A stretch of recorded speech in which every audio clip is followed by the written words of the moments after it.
In today's video, I'm going to teach you how to cancel Progressive insurance on the app. To get started, open the Progressive app on your Android phone or iPhone. Make sure you're using the official app, and once it opens, sign in to your Progressive account. If you're already logged in, you can move straight to the next part. If not, just enter your account details and access your dashboard. After you're signed in, look for the section labeled Policy or Manage Policy. This is usually where Progressive keeps the main details related to your active insurance plan. Tap into that area so you can view the options connected to your current policy.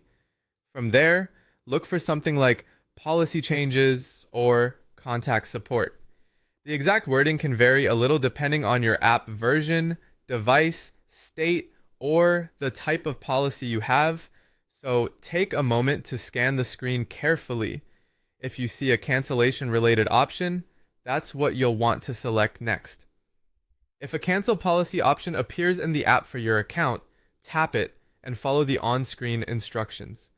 You may be asked to choose a cancellation date, review details about when the policy will end, and confirm your request.